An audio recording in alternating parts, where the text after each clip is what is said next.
Yo, so what's up mga pards? So karon pakita nako ninyo akong pag-video sa kinabuhi sa usa ka maestro nga nagtudlo sa Liceo nga nahimuyo sa Cagayan de Oro. So karon mga pards, nakita ninyo nga nagsakay tag Move It. Kaya mas maayo pards nga magsakay tag Move It kung gadali tano kay walay traffic, pwede na makasingit-singit. Unlike kung magsakay ka og mga four wheels no, medyo maduga jud ka if gadali ka.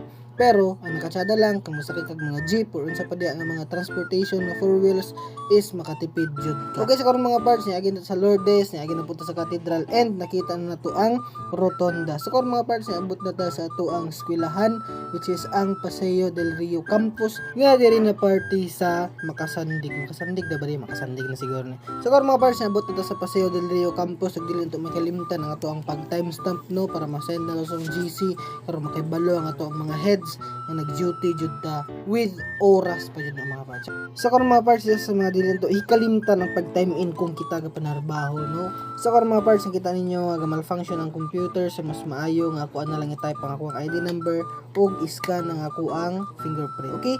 So karon mga parts kita ko room kay para sa ako mas maayo nga sa room ko mag-classic kay dili kay ko mag-shag. Unfortunately mga parts wala tay makita nga room. So this is a Saturday class no mga parts. So karon wala tay makita nga room kay napoy naka-book na daan para sa katong mga room. So atay choice mga parts sa ubos no sa Paseo grounds ta magklase. Okay? So sa pagdili pagdugay mga parts, so nakita ninyo na akong mga estudyante ready na may magklase and napad ako mga kauban nga maestro diha nga gagklase pud sila. Mga parts nakita ninyo nga gahatag og instruction sa akong mga estudyante kung unsa nga muang buhaton karon nga adlaw.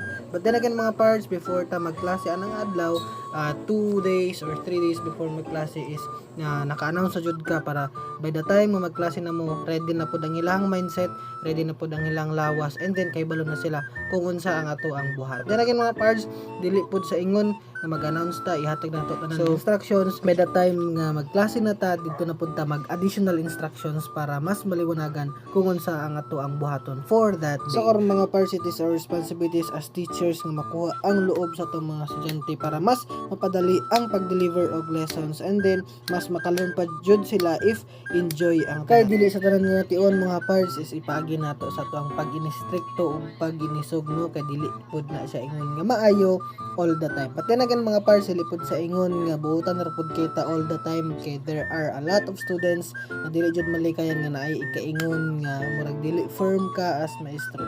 So much better mga parts, ako ang ingon sa ato ang mga kauban diya nga aspiring teachers, much better nga dili sa tanan nga tion mag-inistrikta or ni-stricto